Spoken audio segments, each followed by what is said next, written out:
Halo teman-teman semua, kita lanjutkan lagi di sesi 2-nya. Kemarin ya di sesi pertama kita sudah membuat settingan chart of account-nya ya. Kita udah setting chart of account-nya sesuai dengan soal ya. Kemudian kita juga sudah memasukkan saldo awal. Jadi berdasarkan data contoh ya, kita sudah masukkan berdasarkan soal ya teman-teman ya. Kita sudah masukkan coanya ya, coanya ini ya, yang warna hijau aja teman-teman ya. Ini coanya. Oke, dan kita juga sudah memasukkan saldo awalnya. Oke, kita masuk ke soal. Masuk ke soal. Ya, kita masuk ke soal. Jadi yang perlu teman-teman perhatikan, karena kita di sini ya, karena kita mencatat ya, membuat laporan keuangan ini setelah ada laporan keuangan sebelumnya, artinya perusahaan ini sebelumnya sudah beroperasi, artinya ada saldo awal. Makanya tadi di master kita sudah masukkan saldo awalnya.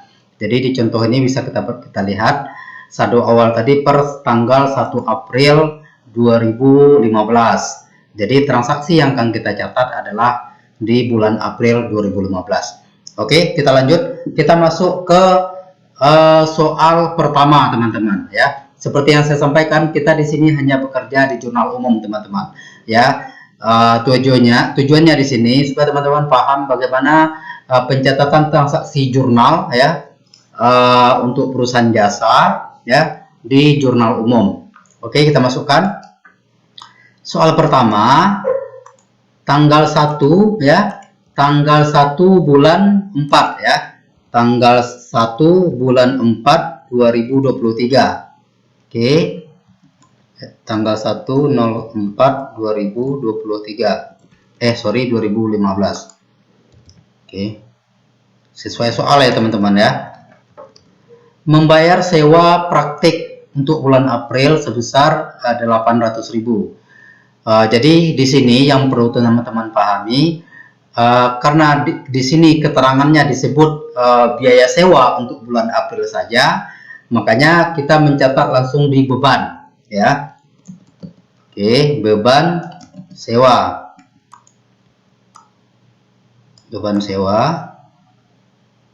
ya, lawannya kas ya, kas.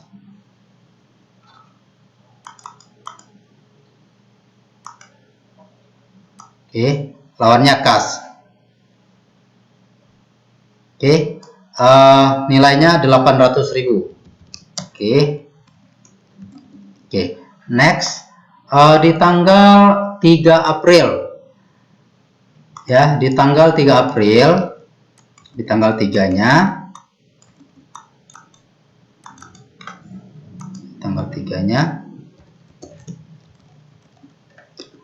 membeli peralatan medis ya secara kredit senilai 2.100.000 ya. Di sini kita belinya bukan cash ya teman-teman ya, secara kredit, artinya kita mencatatnya sebagai utang ya, utang usaha, peralatan ya, lawannya utang usaha ya. Di sini teman-teman bisa langsung ketik ya, ataupun teman-teman scroll ke bawah ya. Pilih di sini ya, ada menu pick listnya. Oke, kita masukkan nilainya 2.100.000. Oke. Ya, debit kredit ya teman-teman ya, debit kredit itu nilainya harus sama. Di sini untuk kontrol di aplikasinya, teman-teman bisa perhatikan yang ini ada keterangannya oke, artinya jumlah transaksi antara debit dan kredit itu sudah sama. Oke, next. Saya kasih warna yang sudah. Lanjutnya di tanggal 5 ya, di tanggal 5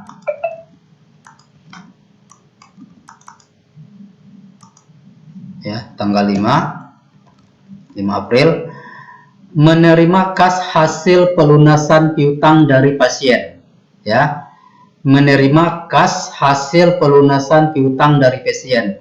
senilai 3.150.000 ya.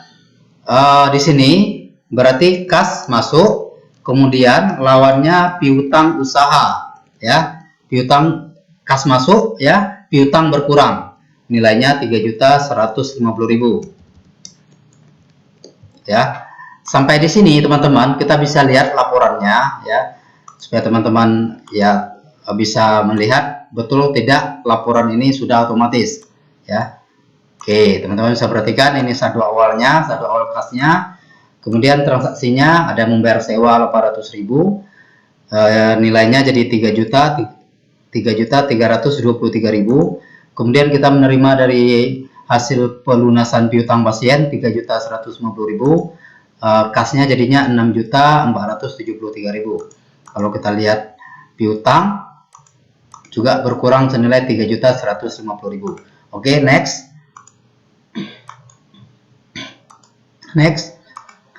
Membeli ya, membeli peralatan, membeli film Sinar X ya, dan perlengkapan lain secara kredit ya. Oke, tanggalnya tanggal 8 teman-teman ya, tanggal 8 bulan 4 2015. Oke, tanggal 8 ya.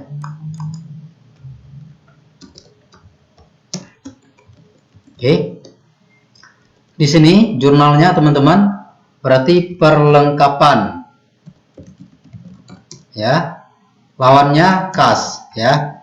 Seperti yang saya bilang tadi, kita bisa ketik ya, ataupun teman-teman bisa pilih ya. Oke, kita masukkan jumlahnya 245.000 ya. Perlengkapan ya teman-teman ya, sesuai dengan soal ya. Next ya, tanggal 9 ya, tanggal 9 kita baca soalnya teman-teman, kita baca soalnya. Salah satu peralatan kantor yang dibeli tanggal 3 April rusak teman-teman. Jadi yang kita beli yang ini, peralatan yang kita beli yang ini tanggal 3 di atas ya, rupanya ada barangnya yang rusak ya. Jadi di sini disebutkan barang yang rusak tersebut kan kita kembalikan kepada supplier ya, ataupun pemasok, dengan mengurangi hutang ya, dengan mengurangi hutang Dr. Budi Tamrin ya. Dr. Budi Tamrin ini perusahaan yang kita catat ya, yang kita catat laporannya sekarang teman-teman ya. Jadi perusahaannya ini namanya ya, praktek dokter jantung ya, saya lupa, kita lihat ya, praktek penyakit jantung Dr. Budi Tamrin ya. Jadi kita kembalikan ya, jadi jurnalnya berarti ke peralatannya kita kredit ya, utang usahanya di debit ya. Ingat ya teman-teman, harus ingat persamaan dasar akuntansi. Aset bertambah di posisi debit, aset berkurang di posisi kredit. Sementara untuk liabilitas ataupun kewajiban ya dan modal itu bertambah di posisi kredit, berkurang di posisi debit ya. Itu persamaan dasar akuntansi itu sangat paling mendasar ya teman-teman ya. Itu yang harus teman-teman ketahui ketika teman-teman ingin paham akuntansi ya. Oke, next. Membayar utang pada pemasok senilai 1.250.000 ya. Tanggal berapa teman-teman? Ini tadi udah ya. Oh sorry, tanggal 17, berikutnya tanggal 17. Oh benar ya, membayar utang ya, tanggal 12 ya. Tanggal 12 April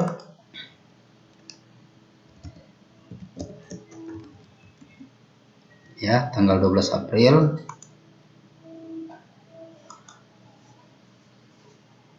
ya, tanggal 12 April membayar utang pada pemasok ya. Jadi jurnalnya berarti utang kita ya berkurang, utang berkurang di posisi debit ya, teman-teman harus ingat ya. Kemudian kas berkurang, nilainya 1.250.000 ya. Kebetulan untuk aplikasi ini kita ada lisensi ya teman-teman ya. Kalau teman-teman yang membutuhkan nanti ya teman-teman bisa aja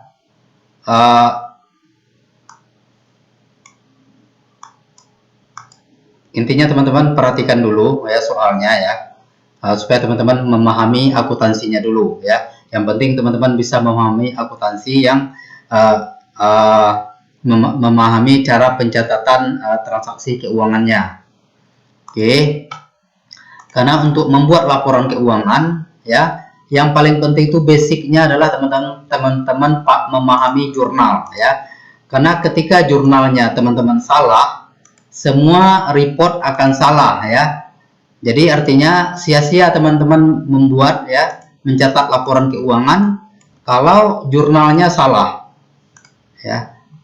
Karena semuanya dari jurnal. Ini tanggal 17. Oke. Jadi ini jurnalnya apa teman-teman? Membayar asuransi properti dengan masa perlindungan 6 bulan. Jadi ketika disebutkan ya, ketika kita membayar bukan untuk satu masa pelaporan, satu masa akuntansi, ataupun bukan untuk 1 bulan, itu teman-teman harus ya mencatat di akun biaya dibayar di muka ya. Berarti dalam hal ini berarti asuransi dibayar di muka. Teman-teman harus mencatat di akun itu ya. Jadi karena disebutkan di sini pembayarannya selama 6 bulan, kita catat di asuransi ya. Asuransi dibayar di muka ya. Oke. Ya. Oke. Lawannya kas. Membayar ya teman-teman ya. Membayar berarti uang keluar ya. 370.000 ya. Coba kita lihat posisi kasnya. Kas. Oke. Nampak ya teman-teman ya transaksinya. Oke, next.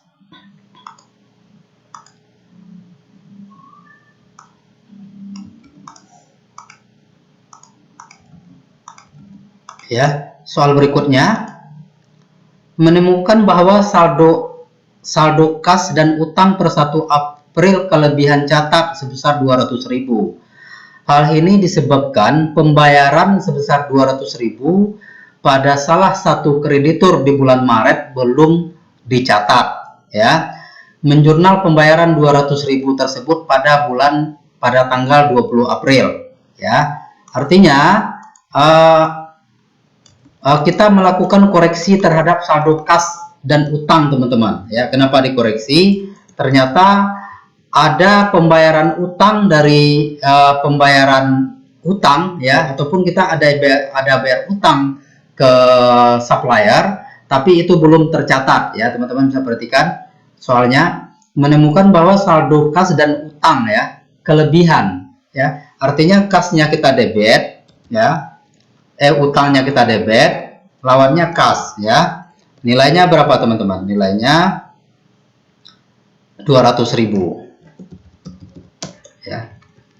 Ya, jadi teman-teman perhatikan kolom-kolom di aplikasi ini. Pertama, jurnal transaksi, nomor bukti transaksi. Ini kalau ada, misalnya invoice pembeliannya ya, teman-teman bisa catat. Kemudian keterangan transaksi, nama perkiraan, kode perkiraan. Kalau kode perkiraan ini atau otomatis ya teman-teman ya. Kemudian baru nominal transaksi. Oke, next. Membayar tunai untuk beban analisis laboratorium ya, tanggal 24 ya.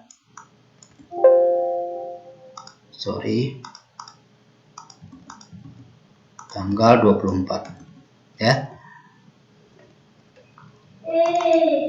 Nanti akan ada seri-seri berikutnya ya teman-teman ya. Untuk case-case berikutnya ya akan ada, ini batch satunya teman-teman ya. Ini berarti jurnalnya biaya laboratorium ya. Ini akunnya sudah tersedia. Kita lihat. Ini beban laboratorium lawannya kas. Nilainya 545.000. Oke. Ya. Next ya. Lanjut. Tinggal beberapa soal lagi aja teman-teman ya. Membayar tunai dari rekening perusahaan untuk keperluan pribadi dan pengeluaran keluarga ya. Ayo, yang teman-teman yang tahu jawabannya. Ayo, jawab ya, yang tahu jawabannya. Nggak ada yang jawab ya. Oke.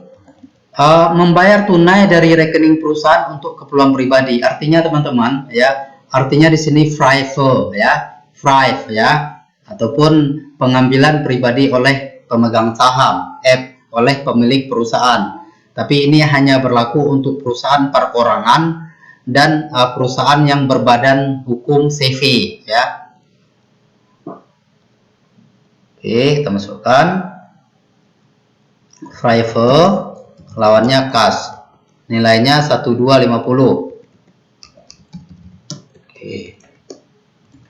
Ya, next teman-teman. Kita lanjutkan. Kita lanjutkan nih ya. Oke, kita lanjutkan. Tanggal 30. Perasaan kita tadi belum ada cetak pendapatan ya. Dari tadi. Oh, belum memang ya. Oke. Mencatat penerimaan kas ya tanggal 30. Tanggal 30.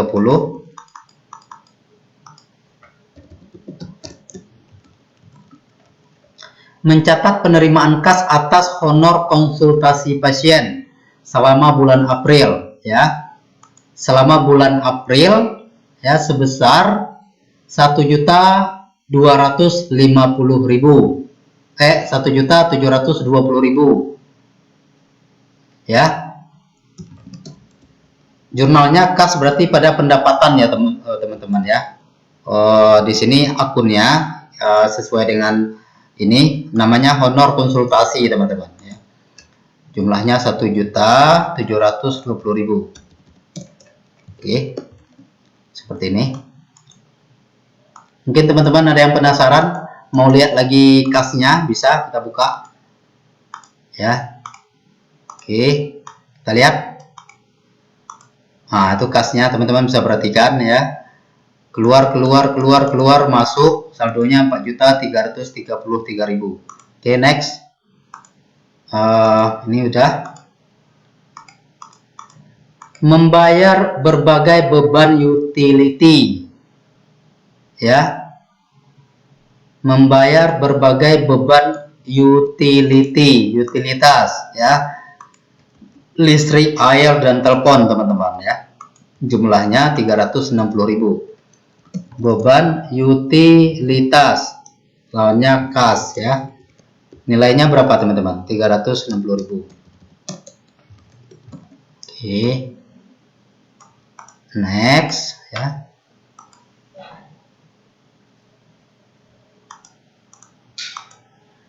Sorry, ada ketinggalan satu kita. Membayar gaji resepsionis teman-teman ya. Membayar gaji resepsionis berarti ini kita geser aja ke bawah ya. Membayar gaji resepsionis sejumlah 1.725.000 ya.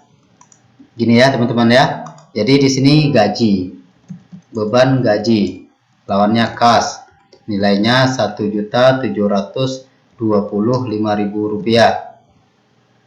Oke, gini. Oke, baru next tanggal berikutnya. Mencatat honor konsultasi yang belum dilunasi oleh belum dilunasi oleh sebagian pasien ya selama bulan April. Artinya di sini dokter ini ya yang buka praktek ini, dokter apa namanya? Dokter Budi Tamrin ya, juga menerima transaksi kredit ya. Ya bisa saja teman-teman, bisa saja ini misalnya menggunakan kartu BPJS itu kan juga kredit ya, bukan langsung cash. Hanya saja kalau pakai BPJS pasiennya sudah membayar ya, yang berhutang itu BPJS-nya ke klinik ya. Oke, berarti di sini jurnalnya berarti piutang usaha lawannya kas ya. Oke, nilainya berapa teman-teman? 5.145.000. Gini ya. Oke. Piutang pada kas. Piutang pada honor konsultasi ya. Piutang pada pendapatan ya teman-teman ya. Ingat konsep dasar akuntansi tadi. Kalau untuk aset ya, aset mulai dari kas, piutang, persediaan ya, kemudian aset tetap misalnya bangunan, peralatan, kendaraan, itu kalau bertambah di posisi debit, berkurang di posisi kredit ya. Sebaliknya kalau kewajiban ya, utang ya, kewajiban atau utang dan modal itu kalau bertambah di posisi kredit, berkurang di posisi debit. Dan untuk posisi akun laba rugi, untuk pendapatan bertambah itu di posisi kredit, berkurang di posisi debit ya. Kalau pendapatan berkurang itu contohnya seperti apa? Misal retur ya, retur penjualan, artinya berarti penjualannya berkurang, itu posisinya debit ya, bertambahnya di posisi kredit. Sementara untuk beban, kalau beban bertambah itu posisinya debit. Kalau berkurang itu posisinya di kredit ya teman-teman ya. Jadi itu untuk akun-akun yang ada di laba rugi. Oke ya. Perlunya teman-teman memahami konsep dasar akuntansi ya teman-teman ya. Kalau teman-teman pengen pintar akuntansi ya. Ya tempatnya di mana? Teman-teman bisa terus mengikuti video-video series kita supaya teman-teman makin mahir akuntansinya. Oke, selanjutnya membayar beban lain-lain senilai 132.000 rupiah ya. Berarti jurnalnya beban bertambah di posisi debit ya, kas berkurang ya, ataupun aset berkurang di posisi kredit, nilainya 132.000 ya. Oke, seperti ini.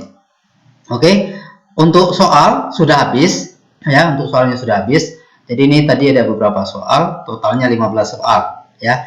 Jadi teman-teman, yang perlu teman-teman pahami ya, akuntansi itu saya bilang susah-susah gampang ya.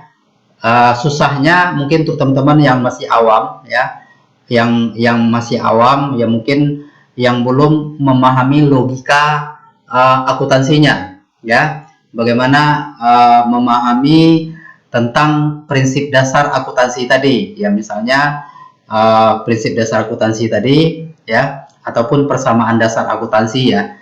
Itu hal yang terpenting bagi teman-teman untuk bisa menjadi seorang akuntan yang handal, untuk akuntan yang pintar ya, harus memahami itu dulu. Karena dari beberapa kejadian klien kami itu ada beberapa kasus teman-teman, mereka sudah pasang software akuntansi ya, sudah pasang software akuntansi.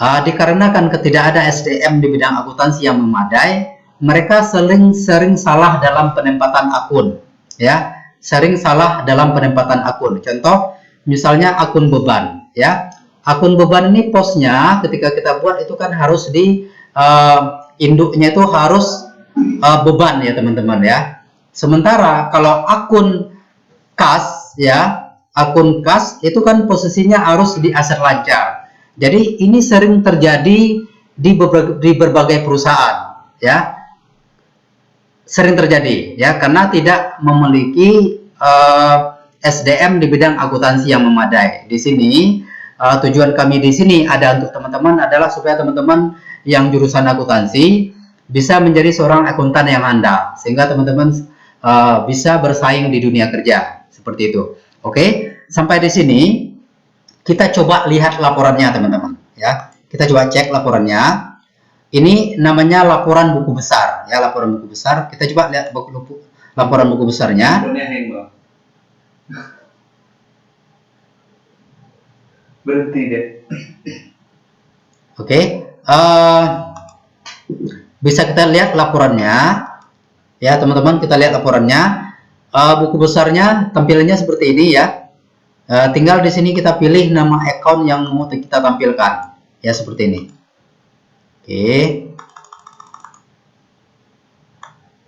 Oke, seperti ini ya. Kita lihat pendapatannya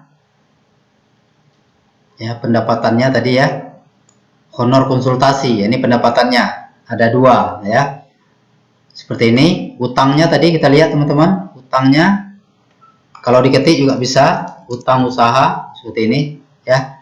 Utang kita awalnya 765.000, kemudian ditambah 2.100.000 jadi 2865. Kemudian ada salah satu peralatan yang kita beli di reject ya karena rusak, sehingga utang kita di debit sebesar 325.000. Kemudian ada kita bayar utang ke pemasok sebesar 1.250.000.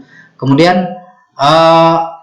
ada koreksi atas saldo utang awal kita sebesar 200.000, sehingga saldo akhirnya sebesar 1.090.000. Kemudian kita lihat untuk laba ruginya, ini bulan April ya teman-teman ya. Kita buka.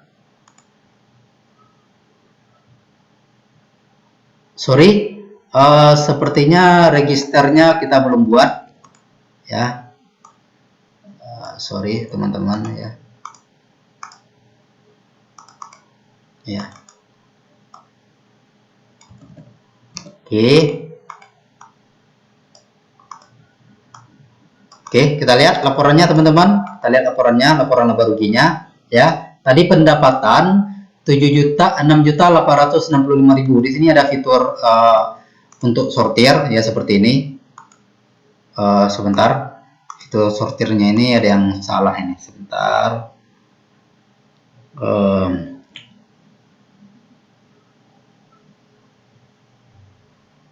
Ya, J berapa ini teman-teman? Jika JH ya. Oke. Ya. Ya, seperti ini ya teman-teman ya. Kita ganti ya. Kita ganti, ini posisinya di sini. Jadi ini jumlahnya di sini. Ya. Oke.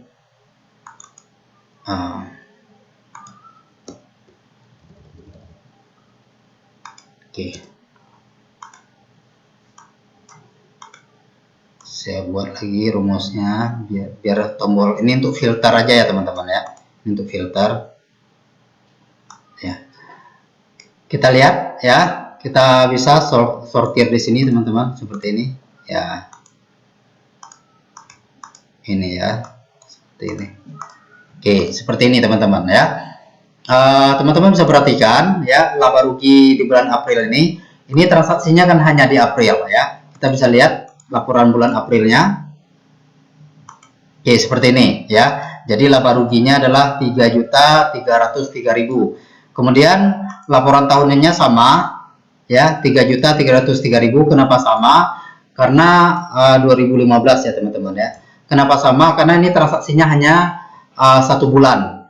Kemudian laporan perubahan modalnya, ekuitas awalnya ada ekuitas awalnya 30 juta ya, ditambah net income 3.303.000 dikurang FIFO, jadi saldo akhirnya 32.636. Kemudian kita lihat neracanya teman-teman, ini 30 April 2015 ya. Oke, untuk neracanya tampilannya seperti ini bisa kita sortir juga ya. Yang kita hilangkan aja yang ininya ya, tampilannya seperti ini. Oke, kalau kita print ini harusnya tampilannya kita hilangkan, ini hanya untuk tombol sortir ya teman-teman ya. Oke, kalau kita print tampilannya seperti ini ya, ini neracanya.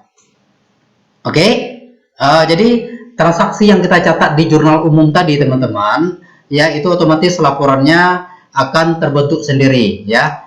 Transaksi yang kita catat tadi otomatis ya, laporan keuangannya otomatis disajikan dengan sendirinya teman-teman ya. Oke, sampai di sini mudah-mudahan teman-teman bisa memahami dan teman-teman bisa mengulangi video ini ya, sampai teman-teman bisa memahami.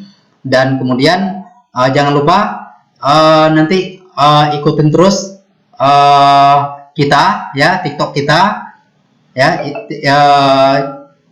akun kita ya, ikutin terus sehingga teman-teman bisa menerima notifikasi untuk video-video pembelajaran berikutnya yang lebih bermanfaat lagi tentunya. Oke, terima kasih teman-teman semua yang sudah membeli, yang sudah mengikuti pembelajaran ini. Semoga bermanfaat. See you in the next video. Oke, thank you. Nggak apa bang? Bisa. Bisa.